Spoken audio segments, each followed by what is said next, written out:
তাহলে আমাদের সব শ্রেষ্ঠ জিনিসগুলো আল্লাহ আমাদেরকে দান করেছেন, শ্রেষ্ঠ নবীর উম্মত করেছেন, শ্রেষ্ঠ গ্রন্থ দিয়েছেন, শ্রেষ্ঠ ধর্ম দিয়েছেন। এবারে আমাদের করণীয় কাজ কি? আমরা কি 50 পার হলে মুখে দাড়ি ছেড়ে আর মসজিদে ঢুকলি কি ইসলাম ধর্ম কমপ্লিট করে ফেললাম? আসলে কিন্তু না, এর সার্কেল কিন্তু অনেক বড়, এর গন্ডি কিন্তু অনেক বড়। মূলত আপনি যদি ইসলাম ধর্ম পালন করতে চান বা মেনে চলতে চান, আপনাকে প্রথমত জানতে হবে ইসলামের স্তম্ভ হলো 5টা। ইসলামের খুঁটি হলো 5টা। 5টা খুঁটির উপর ইসলাম দাঁড়িয়ে আছে। এই যে আজকে প্যান্ডেলটা হয়েছে, এই যে কাপড় দিয়ে বর্ডার দিয়েছে বা ঘিরেছে, খুব খেয়াল করুন, আমার দিকে লক্ষ্য করেন, এই যে প্যান্ডেলটা ঘিরেছে, এটা কিন্তু খুঁটি দিয়ে স্ট্রাকচার তৈরি করেছেন, তবে এই বাউন্ডারিটা দেওয়া বা এই কাপড় দিয়ে ঘেরাটা সম্ভব হয়েছে। কি কথা ঠিক কিনা বলুন? তাহলে এই খুঁটিগুলো যদি না দিতেন তাহলে উপরের কাপড়ও দাঁড়াতো না, আর নিচের কাপড়ও সোজা হয়ে স্ট্রেট দাঁড়াতো না। তাহলে খুঁটিটার প্রয়োজন হয়েছে। এজন্য ইসলামের স্তম্ভ খুঁটি হলো মোট 5টা। প্রথমে আপনাকে জেনে রাখতে হবে 5টা খুঁটির উপর ইসলাম দাঁড়িয়ে আছে। এক নম্বরে কি শাহাদাতু লা ইলাহা ইল্লাল্লাহ ওয়া আন্না মুহাম্মাদান আবদুহু ওয়া রাসূল। নাম্বার 1, এক নাম্বার, সেটা হলো আল্লাহর একত্ববাদ, আল্লাহকে বিশ্বাস, সেটা হলো আমাদের সকলের ঈমান। জোরে বলবেন না? ঈমান। এই ঈমানটা কি, এটা আমি পূর্বের ক্যাসেটে ডিটেইলস আলোচনা করেছি, প্রায় 2.5 ঘন্টা 3 ঘন্টা ধরে। আপনারা পীরজাদা মাহফুজুল্লাহ হুসাইনি সার্চ করবেন, ঈমান সংক্রান্ত বিষয় নিয়ে আলোচনা লিখবেন, পেয়ে যাবেন। এই ঈমান, ঈমানের গুরুত্ব কিন্তু সবথেকে বেশি, এটা মনে রাখবেন। কেমন গুরুত্ব? কেমন গুরুত্ব মনে রাখবেন, ঈমানকে বাঁচাতে হবে মৃত্যু পর্যন্ত। কতদিন বাঁচাতে হবে? মৃত্যু পর্যন্ত। প্রয়োজনে আপনার সব যাবে, ছেলে যেতে পারে, মেয়ে যেতে পারে, বিবি যেতে পারে, কাজকারবার যেতে পারে, ব্যবসা যেতে পারে, আত্মীয় স্বজন যেতে পারে, আপনার পুকুর যেতে পারে, কাজকারবার যেতে পারে, আপনার ঘর বাড়ি চলে যেতে পারে, প্রয়োজনে আপনারও জীবন যেতে পারে, কিন্তু আপনার ঈমান, কথা বলে না, ঈমান যাবে। ঈমানটা কি? ঈমান মানে বিশ্বাস। কিসের উপরে বিশ্বাস? এতটুকু বলে রাখি, শুনুন। আমানতু বিল্লাহ ওয়া মালাইকাতিহি ওয়া কুতুবিহি ওয়া রাসূলিহি ওয়াল ইয়াউমিল আখির ওয়াল কদরি খাইরিহি ওয়া শাররিহি মিনাল্লাহি তাআলা ওয়াল বা'থি বা'দাল মাউত।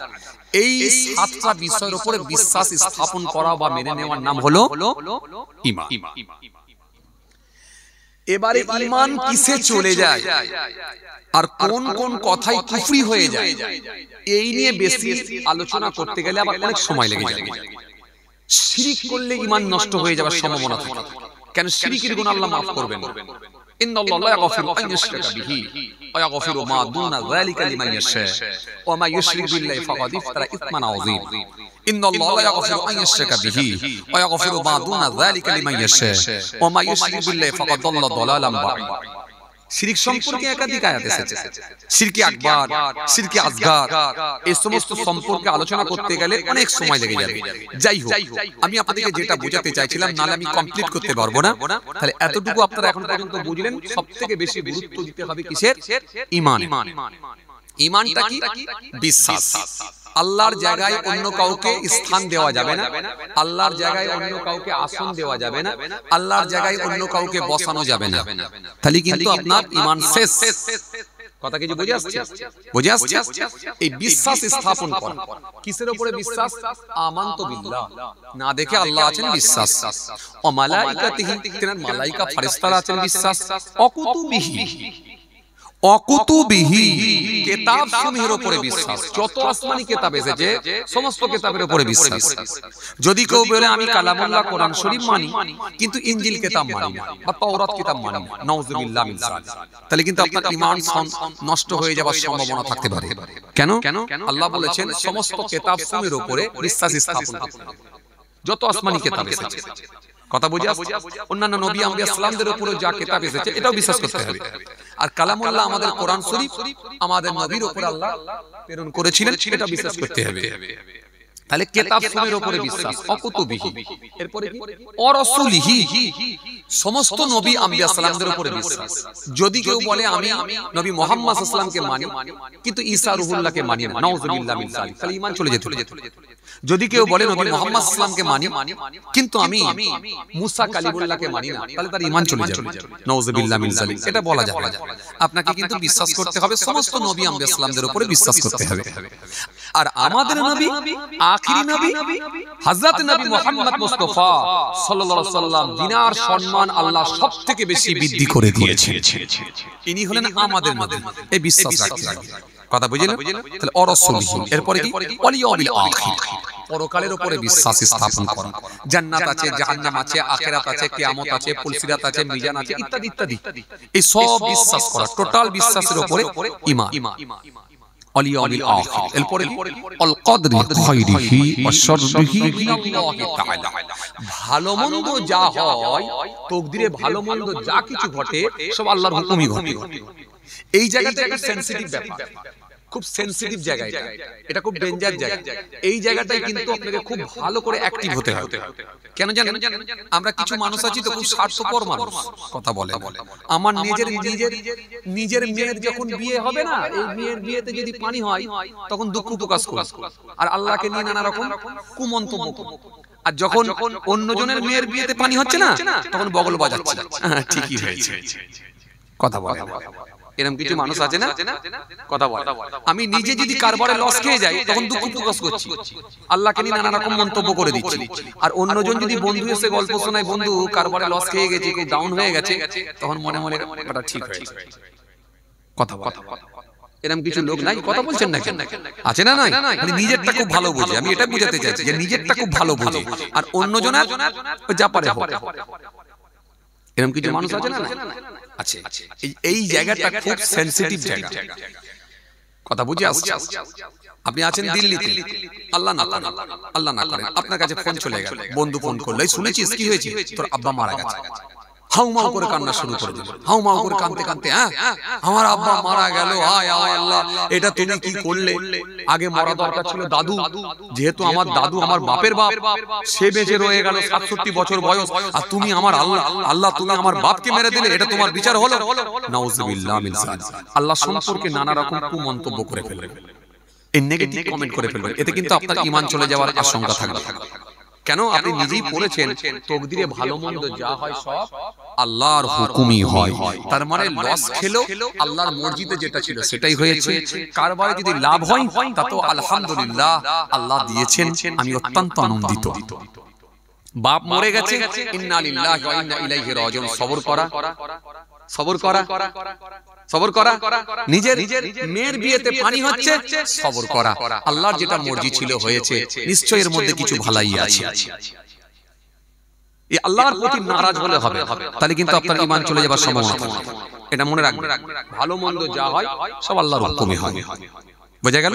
আল কদরি খায়রিহি ওয়া শাররিহি মিনাল্লাহি তাআলা ওয়াল বা'থি বা'দাল মাউত, মৃত্যুর পরে আল্লাহ ফের পুনরায় জিন্দা করবেন, জীবিত করবেন, এর উপরে বিশ্বাস স্থাপন করা, এটার নাম হলো ঈমান। কথা বোঝা গেল কিছু? এটার নাম হলো, কথা বলেন, এটার নাম হলো ঈমান। এই ঈমানের পরে কি? ঈমানের পরে দ্বিতীয় নাম্বার আসেন, আমি আবার গোড়ার দিকে চলে এলাম। ইসলামের বুনিয়াদ বলেছিলাম কটা? 5টা। প্রথমে কি বলেছিলাম? ঈমান। খুব মনে রাখবেন, এই ঈমান নিয়ে আমি একটু আপনাদের সামনে আলোচনা করে দিলাম। আসেন এবার আসছি ঈমানের পরে আমাল। কেন?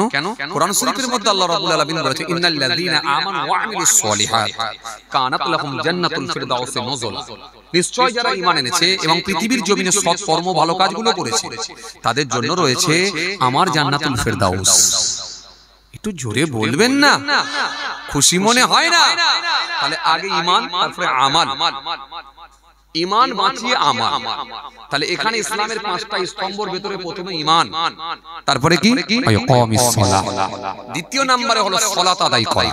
3 নম্বরে কি? ওয়াইতাই যাকাত, যাকাত আদায় করা। চতুর্থ নম্বর কি?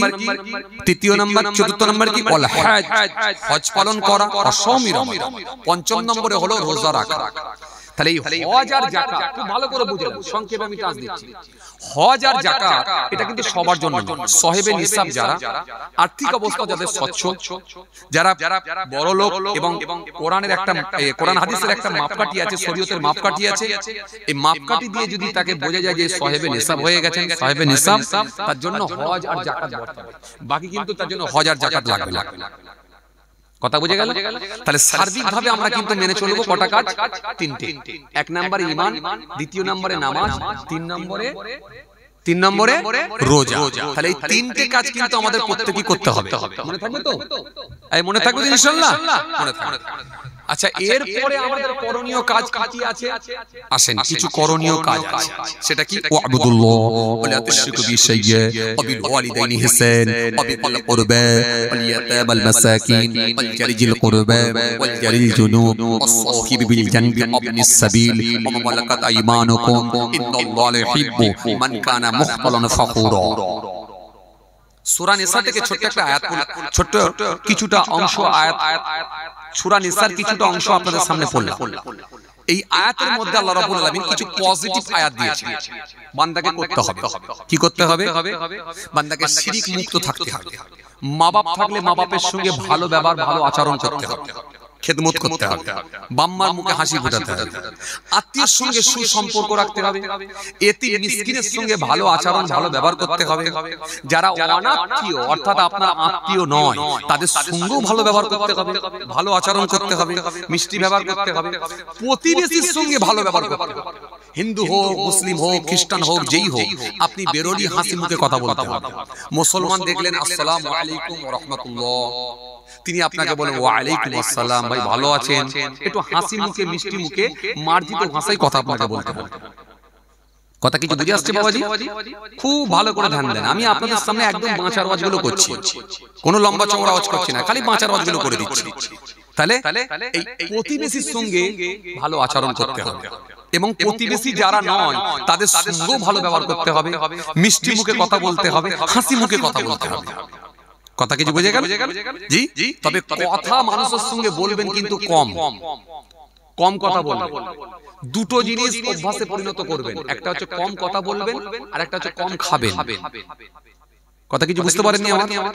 যেখানে যাবেন হাউমাউ করে খাবেন, এই হাউমাউ করে খেয়ে নেওয়াটা আপনার জন্য ক্ষতিকারক হবে, আপনার জন্য ক্ষতিকারক হবে।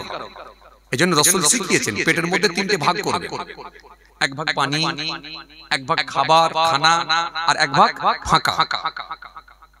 এই হাদিস পাকের মধ্যে এসেছে রাসূল করিম সাল্লাল্লাহু আলাইহি ওয়াসাল্লাম বলেছেন ঈমানদার খায় এক পাকস্থলীতে আর বেঈমান খায় 7 পাকস্থলীতে। এই ঈমানদারের সঙ্গে বেঈমানের তফাৎ থাকবে। তাহলে আপনারা আমি কি বললাম? কম খাবেন, আপনি মরে যাবেন না, বরং আপনি সুস্থ থাকবেন ইনশাআল্লাহ। কেন? নবীর হাদিস, আপনার শরীরকে যদি সুস্থ রাখতে হয় আপনি কম খাওয়ায় অভ্যস্ত হন। কম খান, যতটা খাবেন অল্প খান, পেট ভরেছে আলহামদুলিল্লাহ, আল্লাহর নাম নিয়ে খান, পেট ভরে যাবে ইনশাআল্লাহ। খুব ভালো করে খেয়াল চলেন। তাহলে আপনাদের সামনে কি বলছিলাম? আর একটা কি?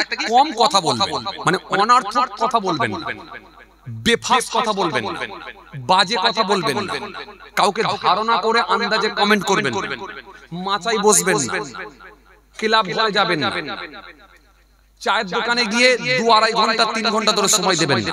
তাহলে আপনার নামাজ রোজা থাকলেও এমন কিছু কথাবার্তা আপনার দ্বারাই হয়ে যাবে, আপনি কিন্তু আল্লাহর খাতায় পাপী ব্যক্তি হিসেবে চিহ্নিত হয়ে যাবেন। কেন? আল্লাহর খাতাতে আপনি পাপী ব্যক্তি হিসেবে চিহ্নিত হয়ে যাবেন। কেন? আপনার নামাজ রোজা থাকা সত্ত্বেও আপনি 1.5 ঘন্টা 2 ঘন্টা ধরে চায়ের দোকানে যখন বসবেন, নিশ্চিতভাবে কিছু বাজে কথার সঙ্গে আপনি সম্পৃক্ত হবেন। কথা কিছু বুঝে আসছে? তাহলে আপনাকে আমি কি বললাম? কম কথা বলবেন, কম খাবেন, আর যতটুকু না বললে নয় ততটুকু বলবেন, প্রয়োজন ছাড়া কথা বলা দরকার না। মনে থাকবে ইনশাআল্লাহ? ব্যাস চলুন। তাহলে এই সূরা নিসা থেকে যে আমি আয়াতটা পড়াছিলাম সেটাই কিন্তু মানে করে আপনাদের শোনাচ্ছি। এই আয়াতের ভিতরে আল্লাহ এইগুলো সব বলেছেন। এরপর কি? তোমাদের যারা অনাত্মীয় তাদের সঙ্গে ভালো আচরণ করবে, ভালো ব্যবহার করবে, এবং তোমাদের বাড়িতে যে দাসীগুলো থাকবে তাদের সঙ্গেও তোমরা মিষ্টি ব্যবহার করবে, হাসি মুখে কথা বলবে, তাদেরকে তোমরা নিজেরা যেমন খাবে তেমনই তোমরা তাদেরকে খাওয়াবে। রাতের খাবার সকালে যেন তাদেরকে খাওয়াও না, জোর করে যেন কষ্ট দিও না, চোখ দিয়ে যেন পানি ঝরিয়ে দিও না। ইসলাম কত সুন্দর! মনে রাখবেন টোটালটাই কিন্তু আমাদের সম্মানতে হবে। শেষে আল্লাহ রাব্বুল আলামিন বললেন ইন্নাল্লাহ কানা শেষে আল্লাহ পাক বললেন যে শেষে আল্লাহ রাব্বুল আলামিন বললেন নিশ্চয় আমি আল্লাহ অহংকারী ব্যক্তিদেরকে পছন্দ করি না। ইন্নাল্লাহা ইউহিব্বু মান কানা মুখতালান ফাকুরা, নিশ্চয় আমি আল্লাহ তাআলা ফাখার খানিয়ে ওয়ালাদেরকে পছন্দ করি না। তাহলে অহংকার থেকে আপনাকে মুক্ত থাকতে হবে, বেঁচে থাকতে হবে। তাহলে একটা মানুষকে নামাজ রোজা আর ঈমান বাঁচিয়ে তারপরে কত কাজ, মা বাপের সঙ্গে ভালো আচরণ, আত্মীয়ের সঙ্গে ভালো ব্যবহার, প্রতিবেশীর সঙ্গে ভালো ব্যবহার, রাস্তা দিয়ে হাঁটলে যারা অনাত্মীয় তাদের সঙ্গে ভালো আচরণ, আপনার কি বলে আওকাত থাকলে, আপনার কি বলে হজ যাকাত, তারপরে কি দাস দাসী থাকলে তাদের সঙ্গে ভালো ব্যবহার, মিষ্টি মুখে কথা ইত্যাদি অনেক কাজ, এই টোটালটাই কিন্তু মানতে হবে। মনে রাখবেন কোরআনের ভাষায় আল্লাহ যেটা আমাদেরকে নির্দেশ করেছেন সেটা আমাদের জন্য ফরজ। কিছু কথা বুঝতে পারছেন? আর কোরআনের মাধ্যম দিয়ে আল্লাহ যেগুলো আমাদেরকে নিষেধ করেছেন বা বারণ করেছেন সেটা কিন্তু আমাদের জন্য হারাম। কথা কিছু বুঝে আসছে আপনাদের? বুঝে আসছে?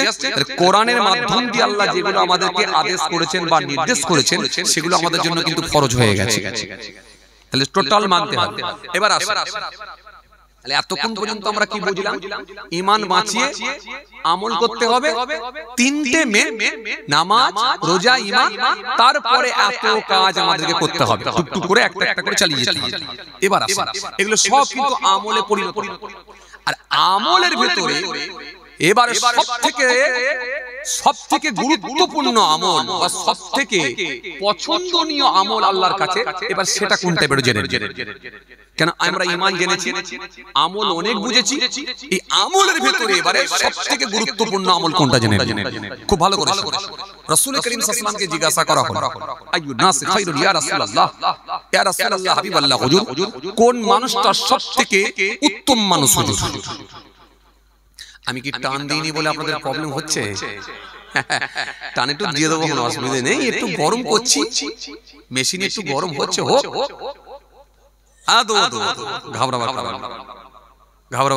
সব রকম কাস্টমার নিয়ে চলতে হয় চাচা, খুব বিপদ ভাই, অনেক রকমের হুজুর আবার আওয়াজ করছে কেন? আসে না, ব্যাপারটা কি জানেন তো, ব্যাপারটা হচ্ছে এইভাবে বললে মানুষ কিন্তু বুঝতে পারে ভালো, মানুষকে বোঝানোর সুবিধা, কথা বুঝে আসছে। কিন্তু কি করবো, ওই যে বললাম সব রকম কাস্টমার নিয়ে চলতে হয়, এই যে বলছে করে দাও হুজুর, কথা বুঝতে পারছেন? যাক ঠিক আছে, খেয়াল করেন, লক্ষ্য করেন, দোয়া অসুবিধা আসেন, খেয়াল করেন যে কথা বোঝাতে চাইছিলাম। তাহলে এবারে আমল, তাহলে ঈমানের পরে অনেক কাজ আমাদের করতে হবে, মূল তিনটে, তারপরে কিছু করণীয় কাজ থাকবে সেগুলো করতে হবে। এবারে আমলের ভেতরে সবথেকে দামি আমল কোনটা? নবীকে জিজ্ঞাসা করা হলো, আইয়ুল আমাল আহাব্বু ইলাল্লাহি আযজা ওয়া জাল, ইয়া রাসূলুল্লাহ হাবিবাল্লাহ হুজুর, কোন মানুষটা সবথেকে উত্তম মানুষ? কোন মানুষটা সবথেকে আল্লাহর কাছে প্রিয় ব্যক্তি হুজুর, উত্তম মানুষ? নবী বলেন ক্বালা আমরুহু ওয়া হাসুনা আমালুহু, আল্লাহ নবী বললেন যার বয়স বেশি আর সাথে আমলটা ভালো। জোরে বলবেন না একটু, আরো জোরে হয় না? হে তরুণিয়া নওজোয়ান জামাকেরা, ইয়া মুরব্বিরা, বাবা রাসূলকে দেখে আল্লাহ নবী সে সময় বললেন যার বয়সটা লম্বা আর সাথে আমলটা ভালো, সেই মানুষটা আল্লাহর কাছে প্রিয় ব্যক্তি। আরো জনে বলেন, আরো জনে বলেন। সাহাবায়ে কিরামেরা বুঝতে পারলেন বয়স বেশি মানে অনেক বয়স পেয়ে গেছে, অনেক বয়স পেয়ে, অনেক লম্বা বয়স পেয়েছে। লোকটার বয়স হলো 80 বছর, লোকটার বয়স হলো 90 বছর, লোকটার বয়স হলো 100 বছর, লোকটার বয়স হলো 95 বছর। শুধু 95 বছর হলে হবে না, 95 বছরের লোকটার ভেতরে নামাজ ছিল, রোজা ছিল, ঈমান ছিল, দান ছিল, সাদকা ছিল, পরিবারকে সে পর্দার মধ্যে রেখেছিল, ছেলে মেয়েদেরকে সে দ্বীনি শিক্ষা দিয়েছিল, কোরআন হাদিস মোতাবেক তাদেরকে চালিয়েছিল, অর্থাৎ পরিচালনা করেছিল, ভালো কাজগুলো বয়সের সাথে সাথে ছিল। নবী বললেন এই মানুষটাই হলো আল্লাহর কাছে প্রিয় ব্যক্তি। লম্বা বয়সের সঙ্গে অনেক ভালো অনেক ভালো এই লোকটাই আল্লাহর কাছে প্রিয় ব্যক্তি। কিন্তু একটা লোক লম্বা বয়স পেয়েছে, নামাজ নেই, রোজা নেই, দিন নেই, ধর্ম নেই, দাড়ি নেই, টুপি নেই, সুন্নত নেই, ফরজ নেই, সুন্নতে মুআক্কাদা নেই, সুন্নতে গায়র মুআক্কাদা নেই, ওয়াজিব নেই, কিচ্ছু নেই, পরিবারকে পর্দার মধ্যে রাখে না, ছেলে মেয়েদেরকে দ্বীনি শিক্ষা দেয় না, অথচ লম্বা বয়স পেয়েছে। কিন্তু এই লোকটার আল্লাহর কাছে কোনো মূল্য নাই। তাহলে আমরা ক্লিয়ার, কোনো মূল্য নাই। কিন্তু মূল্য ওই লোকটা যে বয়সের সাথে সাথে ভালো আমল গুছিয়ে নিয়েছে। কারণ এই দুনিয়ায় কে কতদিন বাঁচবে কিন্তু আমরা কেউ জানি না। কেউ জানি আমরা জানি না। কেউ 50 বছরে মারা যেতে পারে, কেউ 40 বছরে যেতে পারে, কেউ 20 বছরে যেতে পারে, কেউ 60 বছরে যেতে পারে। কিন্তু একটা লোক 50 বছরে মারা গেল আর একটা লোক 100 বছরে মারা গেল, তাহলে 50 বছরের লোকটা এই যতটুকু আমল করেছে সে আমলটা কিন্তু হিসাব অনুযায়ী 50 বছরে মানে কম হলো। কিন্তু 100 বছর যে বয়স পেয়েছে সে অত্যাধিক অনেক বেশি আমল করার সুযোগ পেল। এজন্য রাসূল বললেন বয়সের সাথে সাথে আমল ভালো করেছে এই লোকটাই হলো আল্লাহর কাছে প্রিয় ব্যক্তি। সাহাবায়ে কিরামেরা এবার জিজ্ঞাসা করছে হুজুর বয়সের সাথে সাথে আমল ভালো, বয়স লম্বা তো আমরা বুঝে গেলাম, কিন্তু আমল ভালো, তার মানে আমলের ভিতরে আবার নিশ্চয় ভালো আছে, সবথেকে ভালো, সবথেকে দামি আমল আইয়ুল আমাল আহাব্বু ইলাল্লাহি আযজা ওয়া জাল্লা। ইয়া রাসূলুল্লাহ, হাবিবাল্লাহ, হুজুর সবথেকে ভালো আমলটা কোনটা হুজুর? সবথেকে দামি আমলটা কোনটা হুজুর? नहीं বলেন সবথেকে দামি আমল, সবথেকে ভালো আমল আমি রাসূল বলে যাই ক্বালা আস-সালাতু আলা ওয়াক্তিহা, নামাজের সময় নামাজ পড়ে নেওয়া। একটু জোরে বলবেন না? আল্লাহর নবীকে ফের জিজ্ঞাসা করা হলো সুম্মা আইয়ু, তারপরে কি হুজুর? নবী বলেন ক্বালা বিরুল ওয়ালিদাইনি, মা বাপের খেদমত করা, মা বাপের সেবা করা, এটা আল্লাহর কাছে দামি আমল। সুম্মা আইয়ু, তারপরে কি হুজুর? তারপরে কি হুজুর? এই বলেন ক্বালা আল জিহাদু ফি সাবিলিল্লাহ, আল্লাহর জন্য নিজের জীবনকে উৎসর্গ করে দেওয়া, এটা হলো আল্লাহর কাছে দামি আমল। আল্লাহর জন্য নিজের জীবন বিসর্জন দিয়েছেন, কোরআনের জন্য দিয়েছেন, মসজিদের জন্য দিয়েছেন, নবীর জন্য দিয়েছেন, এটা আল্লাহর কাছে প্রিয় আমল, ভালো আমল। তাহলে এইখানে আল্লাহ নবী তিনটি আমলের কথা বুঝিয়ে দিয়েছেন, কিন্তু তিনটা আমলের ভেতরে প্রথম আমল যেটা উল্লেখিত করেছেন সেটা হলো বলো বলো বলো নামাজের সময় নামাজ পড়া। এবার আসি নামাজের গুরুত্বটা এত বেশি কেন দেয়া হলো? মনে রাখবেন নামাজ এমন একটা ইবাদত যে সমস্ত রকমের অন্যায় কাজ থেকে মানুষকে বিরত রাখে, সেটা হলো সালাত, নামাজ। মনে রাখবেন এটা একটা ক্লাস হচ্ছে, কিন্তু ক্লাস এটা কিন্তু একটা ক্লাস। বাট আপনারা যে এসেছেন এখানে শুধুমাত্র যে হই হই করার জন্য এসেছেন তা না, এখানে এসেছেন আপনারা কিছু এখান থেকে শিক্ষামূলক আলোচনা শুনবেন, পাশাপাশি সেগুলোকে মূল্যায়ন করবেন এবং বাস্তবায়ন করবেন। এই লক্ষ্যে কিন্তু আপনাদের আশা, আর এই লক্ষ্যেই কিন্তু এই মাহফিল কিন্তু আজকে দেওয়া। হাজার হাজার টাকা খরচা করে মাহফিল দেওয়া, হাজার হাজার টাকা খরচা করে হুজুর নিয়ে আসা। সুতরাং এখান থেকে যদি আমি কিছু জানতেই না পারলাম, ধরতে না পারলাম, তাহলে তো ব্যর্থ। কি কথা ঠিক কিনা বলুন? জি জি। এবার আসেন আপনাদের সামনে আমি যেটা বোঝাতে চাইছিলাম, তাহলে আমলের ভিতরে সবথেকে ভালো আমল নবী বলে দিলেন যে নামাজের সময় নামাজ পড়ে নেওয়া, এটা সবথেকে ভালো আমল। এইবার আসেন নামাজের গুরুত্বটা এত বাড়ানো হলো কেন? মনে রাখবেন নামাজ এমন একটা ইবাদত যে সমস্ত রকমের পাপ কর্মগুলো থেকে বিরত রাখে, সেটা হলো সালাত, নামাজ। জোরে বলবেন না? একটু খুশি মনে হবে না? কেন? আল্লাহ রাব্বুল আলামিন কোরআনে কারীমের মধ্যে বলেছেন ইন্নাস সালাতা তানহা আনিল ফাহশাই ওয়াল মুনকার, নিশ্চয়ই নামাজ সমস্ত রকমের পাপ কর্মগুলো থেকে মানুষকে দূরে রাখবে।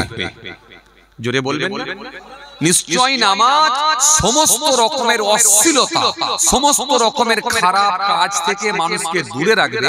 সেটা হলো সালাত, সেটা হলো নামাজ। কথা কিছু বুঝে আসছে বাবাজি? তাহলে নামাজ সমস্ত রকমের পাপ কর্ম থেকে বিরত রাখে। খুব ভালো করে ধ্যান দেন, খুব ভালো করে ধ্যান দেন, এখান থেকে অনেক কিছু শিখতে পারবে। খুব ভালো করে ধ্যান দেন। হযরত জাবের থেকে একটা হাদিস এসেছে। হযরত জাবের রাদিয়াল্লাহু তাআলা আনহু থেকে বর্ণিত একটা হাদিস। আল্লাহ নবীকে জিজ্ঞাসা করা হলো, ইয়া রাসূলুল্লাহ, হাবিবাল্লাহ, হুজুর এক ব্যক্তি হুজুর রাতের বেলা সালাত আদায় করে, রাতের বেলা নামাজ পড়ে, আর সকাল বেলা চুরি করতে বার হয়। সকালবেলা চুরি করতে যাই কিন্তু রাতের বেলা নামাজ পড়ে। আল্লাহ নবী বলেন, শোনো, আমি রাসূল বলে যাই, ওর নামাজ, ওর সালাত একদিন ওকে পাপ মুক্ত বানিয়ে দেবে। জোরে বলতে পারেন না? আরো খুশি মনে হয় না? ওর নামাজ, ওর সালাত ওকে একদিন পাপ মুক্ত বানিয়ে দেবে। তার মানে ওর নামাজ ওকে অন্যায় মুক্ত বানাবে। এখানে আমি আপনাদের সামনে একটা মিসাল দিতে পারি। আপনাদের মহল্লার হোক কিংবা পাশের মহল্লার হোক, খুব ভালো করে শুনুন, পাশের মহল্লার হোক কিংবা আপনাদের মহল্লার হোক, ইমাম সাহেবকে গিয়ে একবার পরীক্ষা করে দেখবেন তো, ইমাম সাহেব আপনি কতদিন ইমামতি করছেন? 10 বছর করছি, কি 14 বছর করছি, কি 12 বছর ইমামতি করছি, আলহামদুলিল্লাহ। তো হুজুর, এই যে সামনে ভেড়িটা দেখছেন না, ভেড়ি, এই ভেড়িতে প্রচুর মাছ ছাড়া আছে হুজুর। বিশ্বাস করেন হুজুর, রাত্রির 2টোর সময় কেউ জানতে পারবে না। আপনি আপনার কামরা থেকে বেরিয়ে আসবেন, খালি টর্চ লাইটটা আমাকে মারবেন, আর ওই ভেড়ি থেকে জাল ফেলে মাছ তুলে নেওয়ার দায়িত্ব আমার। সকালবেলা কি বাজার জানো? কুরুলগাছা, বাগজোলা। সকালবেলা এই বাগজোলা বাজারে গিয়ে বিক্রি করে দেবো মাছ, যা ইনকাম হবে দুজনের 50-50। আমি আপনাকে 100% গ্যারান্টি দিয়ে বলছি, যদি ওই ইমাম সাহেব 10 থেকে 12 বছর কি 15 বছর ইমামতি করে থাকেন, তিনি সঙ্গে সঙ্গে একটাই কথা বলবেন, দেখো ভাই, শোনো, ওই ভেড়ির মালিক দেখতে না পেলেও কিন্তু আমার মালিক দেখতে পাবে। জোরে বলতে পারেন না? খুশি মনে বলতে পারেন না? কেন? ইন্নাল্লাহা কানা সামিয়াম বাসীরা, নিশ্চয় তিনি সমস্ত কিছু শোনেন এবং দেখেন। সুতরাং তিনি দেখবে, তিনাকে আমি লুকাতে পারবো না। এজন্য রাসূল বললেন, নামাজ একদিন ওকে পাপ মুক্ত বানিয়ে দেবে। এজন্য কন্টিনিউ যদি কেউ নামাজ পড়ে যায়, নিশ্চিত ভাবে সে আল্লাহ আর পাল্লা পড়ে না কম দিতে পারবে। কন্টিনিউ যদি কেউ নামাজ পড়ে যায়, সে মিথ্যা কথার উপরে পণ্য বিক্রি করবে না। কন্টিনিউ যদি নামাজ পড়ে যায়, তার বিবিকে বেপরদা করে মহিলা সমিতির হেড বানাবে না। কন্টিনিউ যদি কেউ নামাজ পড়ে, সে আর মানুষের সঙ্গে প্রতারণা করতে পারবে না। কেন? তার নামাজ তাকে গার্ড করবে, আটকাবে। কথা কিছু বুঝে আসছে? আসলে ব্যাপারটা কি বলেন তো, আমাদের পাড়ায় পাড়ায় এত সুদখোর কেন? আমাদের পাড়ায় পাড়ায় এত গাঁজাখোর কেন? আপনি যদি সমীক্ষা করে দেখেন, 100টা বাড়ির ভেতরে এখন 80টা বাড়িতে এখন মহিলা সমিতি হচ্ছে। কথাবার্তা বলছেন না কেন বাপ? লজ্জা টজ্জাই বলছেন না নাকি? কথা বলেন। এটা সর্বত্র, লজ্জার কি আছে? শুধু কুরুল গাছা নাকি? এই সব গাছাতেই একই অবস্থা, সব গাছাতে একই অবস্থা, লজ্জার কোনো কারণ না। তাহলে 100টা বাড়ির ভেতরে এখন 85টা বাড়ি কি 80টা বাড়িতে এখন মহিলা সমিতি হচ্ছে। 85টা বাড়িতে এখন সুদখোর ঢুকে গেছে, সুদ খাচ্ছে। জি, 100টা লোকের ভেতরে 70টা লোক মিথ্যাবাদী হয়ে গেছে। ও ভালো করে শুনেন, 100টা লোকের ভেতরে 70টা লোক মিথ্যা বলায় অভ্যস্ত হয়েছে, মিথ্যা বলায় অভ্যস্ত হয়েছে। 100টা বাড়ির ভেতরে এখন 75টা বাড়িতে বিড়িখোর হয়ে গেছে। এর কারণ কি জানেন? কেউ বছরে 2বার করে সিজদা দেয়, ঈদুল ফিতর আর ঈদুল জোহা। কেউ জুম্মার দিনে একবার ভুল করে যায় তো 2 রাকাতের বেশি পড়ে না, খুতবাটা পর্যন্ত পড়ে না, শোনে না, খুতবা পর্যন্ত শোনে না, 2 রাকাতের বেশি পড়ে না। আর এর পরে যারা নামাজ পড়ছে, এরা দেখবেন নামাজ পড়লেও কিন্তু এমন অত্যাধিক হারাম খাচ্ছে, যার কারণে তাদের নামাজ উপরে যাচ্ছে না। কেন? হারাম খেলে নামাজ উপরে যাবে, এই হারাম খাওয়ায় অভ্যস্ত হয়ে গেছে, নামাজ যাচ্ছে না। এই জন্য নামাজ মানুষকে অন্যায় মুক্ত করবে আর মানুষকে পাপ মুক্ত করবে। আর যদি মানুষ পাপ মুক্ত না হয়, যদি মানুষ সংযত না হয়, তখন জানবেন ওর নামাজ উপরে যাচ্ছে না। আপনাকে নরম হতেই হবে, আপনাকে নরম হতে হবে, আপনাকে আটকাতে হবে, আটকে যেতে হবে, করার কিচ্ছু নেই। আপনি জোহরের নামাজ পড়ে যখন কোনো অন্যায় কাজের দিকে ধাবিত হবেন, আসরের নামাজ আপনাকে বাধা দেবে, আসরের নামাজ আপনাকে গার্ড করবে। তুই যে নামাজি, তোর দ্বারা এই অন্যায় কাজটা শোভনীয় হবে না। আসরের নামাজের পরে যখন কোনো অন্যায় কাজের দিকে অগ্রসর হবেন, অমনি দেখবেন মাগরিবের নামাজ আপনাকে গার্ড করবে। তুই যে নামাজি, তুই যে নামাজি, তোর দ্বারা এই অন্যায় কাজটা শোভনীয় নয়। মাগরিবের নামাজটাকে গার্ড করবে। কেন? রাসূল বলেছেন নামাজ মানুষকে অন্যায় মুক্ত বানিয়ে দেয়। আল্লাহ বলেছেন নামাজ মানুষকে অন্যায় মুক্ত বানিয়ে দেয়। আপনি হালাল খেয়ে আর 5 ওয়াক্ত নামাজ পড়ায় অভ্যস্ত হয়ে যান, 100% আপনার ভেতরে উগ্রতা থাকবে, আপনার ভেতরে মিথ্যা থাকবে, আপনার ভেতরে কি বলে সেই কি বলে লোকের মাল আত্মসাৎ করে নেওয়া থাকবে না। আপনাকে নামাজ অটোমেটিক্যালি দেখবেন গার্ড করবে, আর গার্ড করবে, আটকাবে, আপনাকে আটকাবে, গার্ড করবে, অন্যায় কাজের দিকে ধাবিত হতে দেবে। কেন জানেন? জি, কিতাবের মধ্যে পাওয়া যায়। জি, as-salatu imaduddin man aqama faqad aqama ad-din wa man tarakaha faqad hadama ad-din। নামাজ হলো ধর্মের খুঁটি, নামাজ হলো দ্বীনের খুঁটি। যে নামাজ কায়েম করলো, দ্বীন কায়েম করলো। যে নামাজ ছেড়ে দিল, দ্বীনকে ধ্বংস করলো, দ্বীনকে খতম করলো। আল্লাহ কোরআনের মধ্যে বলেন ইন তানসুরুল্লাহ ইয়ানসুরুকুম ওয়া ইউসাব্বিত আকদামাকুম। যে ব্যক্তি আমার দ্বীনকে সাহায্য করবে, আমি আল্লাহ কথা দিচ্ছি তাকে সাহায্য করব। একটু জোরে বলবেন না? আমি আল্লাহ কথা দিচ্ছি তাকে সাহায্য করব। যে ব্যক্তি আমার দ্বীনকে সাহায্য করবে, তাকে আমি সাহায্য করব। আর এবার আপনারা বলেন আল্লাহর সাহায্যটা ছোট না বড়? ছোট না বড়? কথা বলছেন না কেন? কেমন বড়? কেমন বড়? সারা পৃথিবীর মানুষ যদি কাউকে বলে মিটিয়ে দেবা,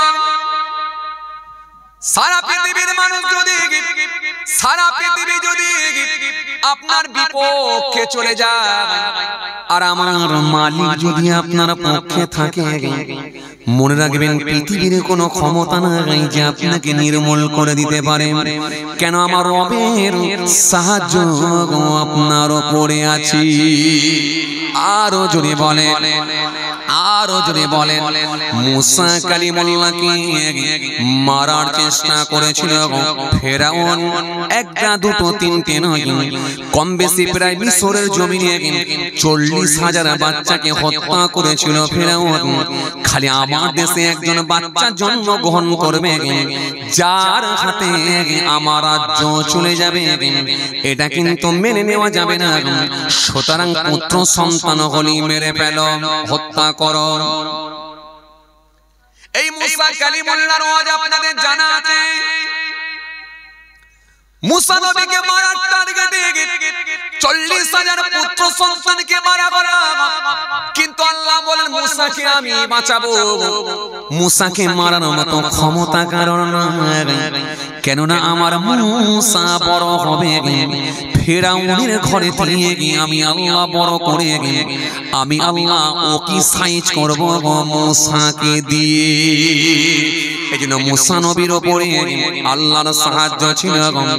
অত বড় শক্তিশালী ফেরাউন মুসা নবীর সঙ্গে কিন্তু পেরে উঠতে পারে না, কারণ মুসা নবীর উপরে সাহায্য ছিল স্বয়ং আল্লাহ। ইব্রাহিম খলিলুল্লাহর উপরে সাহায্য ছিল আল্লাহর। নমরুদ হাজার চেষ্টা করে ব্যর্থ হয়েছিল, পারে না, পারে না। কোরআনের তাফসীর একবার পড়ুন। আলাম তারা ইলাল্লাযী হাজ্জা ইব্রাহিম ফি রাব্বিহি أن آتاه الله الملك إذ قال إبراهيم ربي الذي يحيي ويميت قال أنا أحيي وأميت قال إبراهيم فإن الله يأتي بالشمس من المشرق فأتي بها من المغرب فبهت الذي كفر والله لا يهدي القوم الظالمين তাফসীর যদি পড়েন আপনি অবাক হয়ে যাবেন নমরুদ সর্বোচ্চ চেষ্টা করেছিল ইব্রাহিম খলিলুল্লাহকে মারবে কিন্তু ইব্রাহিম খলিলুল্লাহর সঙ্গে পারে না এমনকি ইব্রাহিম নবীকে যখন আগুনে নিক্ষেপ করা হলো আল্লাহ রাব্বুল আলামিন আগুনকে ধমক দিয়ে বললেন আগুন তোমার উপরে যে গিয়ে পড়ছে কে জানো উনি হলেন আমার বন্ধু ইব্রাহিম হে আগুন শীতল হয়ে যাও এমন ঠান্ডা হয়ো না আমার ইব্রাহিমের কষ্ট হবে আর এমন তুমি তেজ হয়ে যেও না আমার ইব্রাহিমকে পুড়িয়ে দেবে আগুন তুমি এমন হয়ে যাও যাতে করে আমার ইব্রাহিম খলিলুল্লাহর কোনো কষ্ট না হয় কারণ ইব্রাহিম নবীর উপরে সাহায্য ছিল স্বয়ং আল্লাহ কি কথা ঠিক বলছি না ভুল বলছি রাসূল করিম সাল্লাল্লাহু আলাইহি ওয়াসাল্লামকে মারার কত চেষ্টা করেছে আবু জাহেল চেষ্টা করেছে আবু জাহেল একে আবার জেহেল বলে জেহেল জেহেল কথা ভুল কথা জেহেলের কোনো অর্থ হয় না আসলে জাহেল জাহেল মানে মূর্খ আবু জাহেল হলো মূর্খ মূর্খর পিতা মূর্খের আব্বা মানে এত বড় মূর্খ ছিল যাকে রাসূলুল্লাহ আবু জাহেল বলতেন তার মানে মূর্খের পিতা মূর্খের বাপ এই আবু জাহেল হাজারো চেষ্টা করে ব্যর্থ উতবা ব্যর্থ সাইবা ব্যর্থ আবু লাহাব যাকে নিয়ে আল্লাহ কোরআনের মধ্যে একটা সূরা দিয়ে দিলেন তাব্বাত ইয়াদা আবি লাহাব ওয়া তাব এই কোরআন শরীফের মধ্যে সূরা এসেছে সবাই চেষ্টা করে কিন্তু আমার নবীর সঙ্গে পেরে উঠতে পারে না কারণ আমার রাসূলুল্লাহর উপরে সাহায্য ছিল স্বয়ং আল্লাহর আমার নবীকে যে কষ্ট দিয়েছিল বলবেন হুজুর তাহলে আমার নবীর এত দান্দান মুবারক শহীদ হলো উটের নারী বোঝাগুলো সব পিঠের উপরে চাপিয়ে দেওয়া হলো এই কষ্ট তাহলে পেলো কেন মনে রাখবেন আমার নবী আল্লাহকে চেয়ে নিয়েছিলেন আল্লাহ ওরা চেনে না আমাকে তাই তো অন্যায় করেছে আর এদেরকে যদি আমি বদদোয়া করি তুমি তো ফিনিশ করে দেবে সব যদি মরি যায় তাহলে কাদের কাছে আমি দিন প্রচার করব আল্লাহ এদেরকে মেরো না মেরো না মেরো না আল্লাহ এরা আমাকে জানে না কষ্ট দিচ্ছে জানে না তাই উটের নারী ফুটিগুলো আমার পিঠের উপরে চাপিয়ে দিয়েছে তাই আমাকে পাথর নিক্ষেপ করছে জানে না জানে আল্লাহ এদেরকে মেরো না মেরো না এদেরকে হেদায়েত করো আর হেদায়েত না হলে এদের আল আওলাদদের হেদায়েত করো কেন এদের পরের জেনারেশনটা অন্তত যদি ইসলাম ধর্মটা কবুল করে তাহলে খুব সুবিধা হবে মানুষের কাছে দিন পৌঁছে যাবে রাসূলুল্লাহ এই দোয়া করেছিলেন তাই তো আমার নবী দোয়া করে আল্লাহর কাছে দোয়া চেয়েছিলেন বলে আমার আল্লাহ তাদেরকে নির্মূল করেন কিন্তু দেখেন সেই রাসূলুল্লাহ বিদায় হজে যখন ভাষণ দিয়েছিলেন 1 লক্ষ সাহাবী পেয়ে গিয়েছিলেন যে নবী গোপনে গোপনে দিনের দাওয়াত দিতেন সে নবী প্রকাশ্যে দিনের দাওয়াত দিচ্ছেন 1 লক্ষ সাহাবীর সামনে আমার নবী বক্তৃতা করছেন বা বয়ান করছেন করতে গিয়ে বলে এই সাহাবীরা শোনো আল্লাহ রাব্বুল আলামিন খুশি হয়ে গিয়ে আজ থেকে আমার আল্লাহ আমার উপর রাজি হয়ে গিয়ে খুশি হয়ে গিয়ে আল্লাহ আমাকে জানিয়ে দিয়েছে আজ থেকে আল্লাহ কিয়ামত পর্যন্ত দিনকে পরিপূর্ণ করে দিয়েছে আর সংশোধন সংযোজন করার মতো কারোর ক্ষমতা নাই কোনো প্লাসও হবে না মাইনাসও হবে না কেউ কাটছাট করতে পারবে না দিনকে আল্লাহ পরিপূর্ণ করে দিয়েছে কথা কি বুঝে আসছে ভাইরা আমার বন্ধুরা আমার সাথী মহব্বতের ভাইরা চলুন আমি অনেক দূর চলে এসেছি এবার এগিয়ে যাই কেন আমলের মধ্যে সবথেকে ভালো আমল কোনটা সেটা নিয়ে বয়ান করছিলাম আলোচনা করছিলাম কেন আপনাদের সামনে প্রথমে বলেছিলাম তিনটে জিনিসের গুরুত্ব বেশি দেবেন তারপরে সার্বিকভাবে আরো কিছু আমল করবেন আর আমলের ভিতরে সবথেকে বেশি গুরুত্ব দেবেন কোন আমল সে বয়ানটা করছিলাম এবার তাই তো নাকি কোনটা সালাত নামাজ এই কথা বলতে গিয়ে আমি বলেছিলাম কি যে আল্লাহ রাব্বুল আলামিন বলছেন যে ব্যক্তি আমার দ্বীনকে কায়েম করবে আমি আল্লাহ কথা দিচ্ছি আমি তাকে সাহায্য করব এই কথা বলতে গিয়ে, সাহায্যের কথা বলতে গিয়ে এত দূর। এবার আসে নামাজের গুরুত্বটা এত বেশি কেন? নাজহাতুল মাজালিস কিতাবের মধ্যে পাওয়া যায়। ভাইরা আমার, বন্ধুরা আমার, আপনি অবাক হয়ে যাবেন, এত নামাজি ব্যক্তিকে আল্লাহ পছন্দ করে। খুব ভালো করে শুনেন, ধ্যান দেন, খুব ভালো করে শুনেন। জি, এক সময় হযরত জিবরাইল আলাইহিস সালাম আল্লাহ পাকের দরবারে আরজ করলেন, আল্লাহ আল্লাহ, আপনি এমন একটা কিছু কাজ আমাকে বলে দেন যেটা আমি সর্বসময় করব আর আমার মালিককে আমি খুশি রাখব। জোরে বলতে পারেন না? একটু খুশি মনে হয় না? আল্লাহ, এমন একটা কাজ আপনি আমাকে বলে দেন যেটা আমি সর্বসময় করব আর আমার মালিককে, আমার রবকে আমি সন্তুষ্ট রাখব। আল্লাহ, আপনি আমাকে কিছু কাজ বলে দেন। আল্লাহ বলেন, হে তরুণিয়া নওজওয়ান জামাকেরা,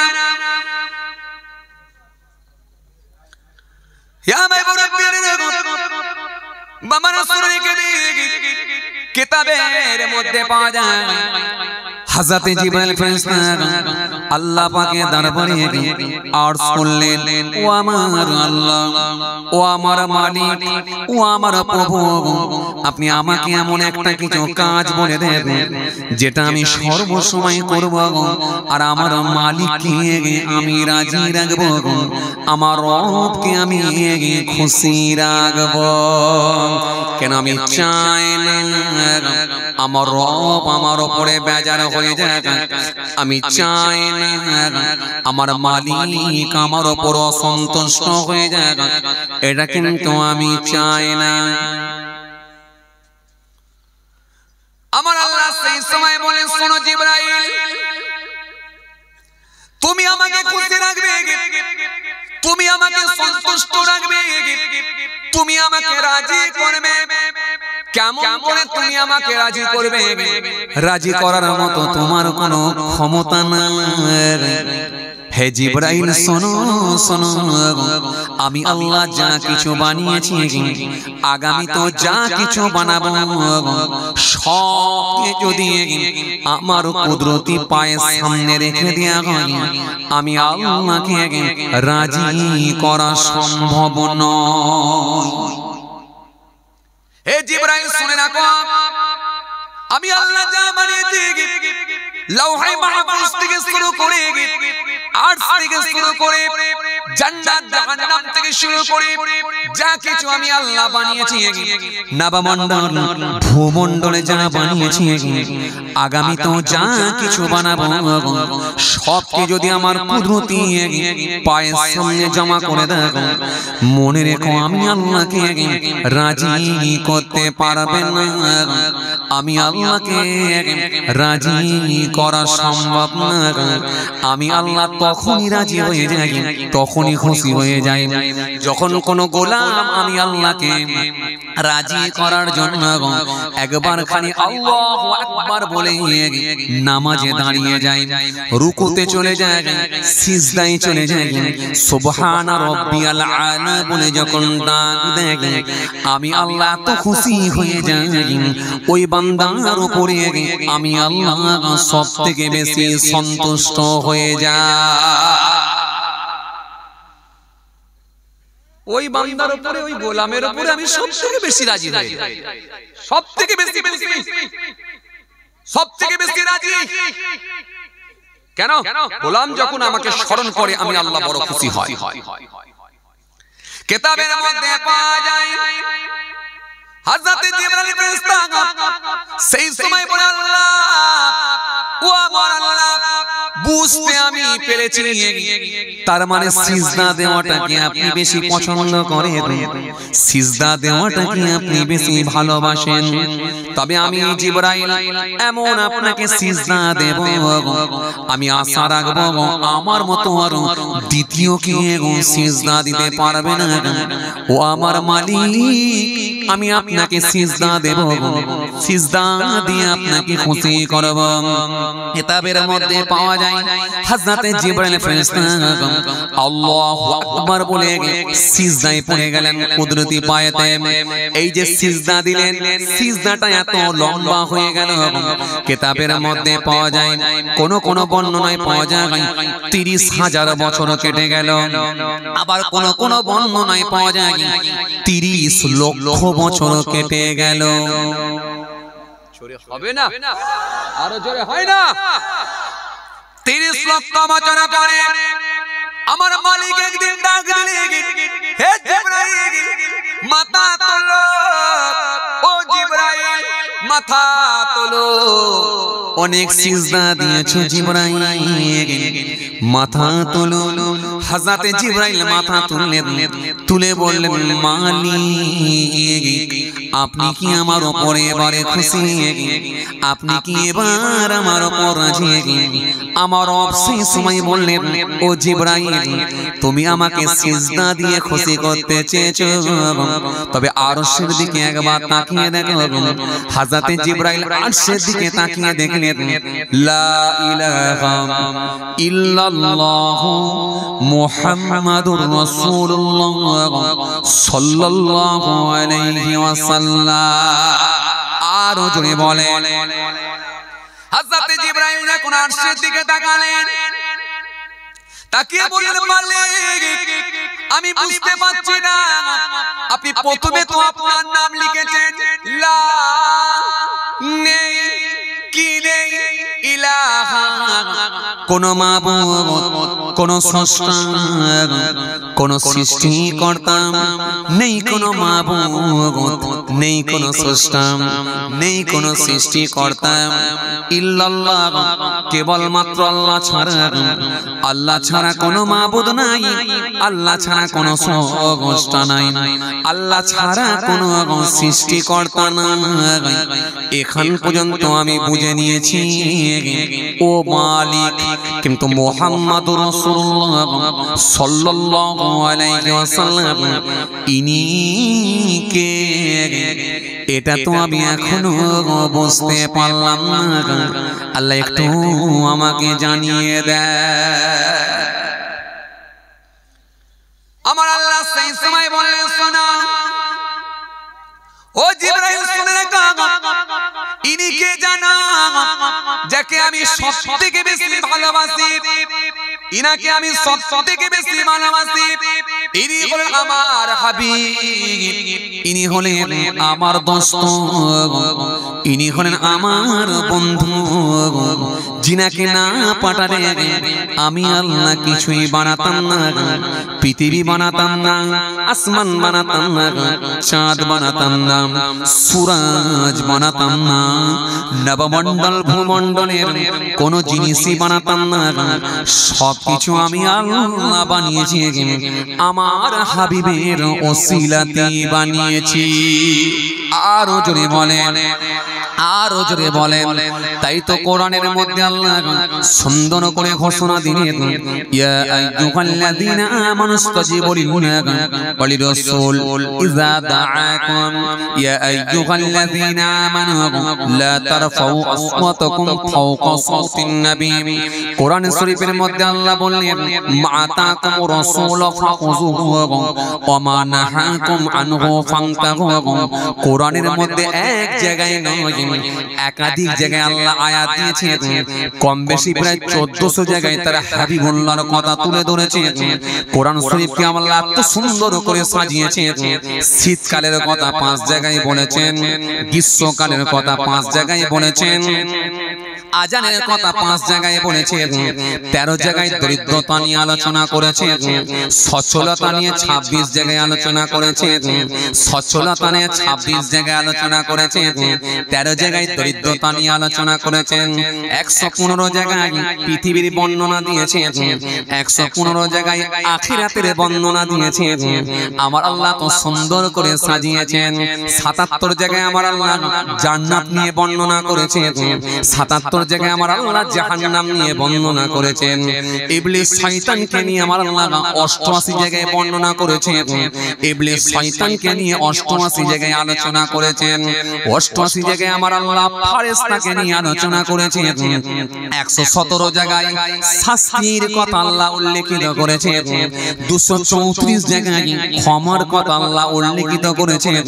কিন্তু হাবিবুল্লাহর কথা এক জায়গায়, দু জায়গায় নয়, কম বেশি প্রায় 1400 জায়গায় আল্লাহ বলেছে।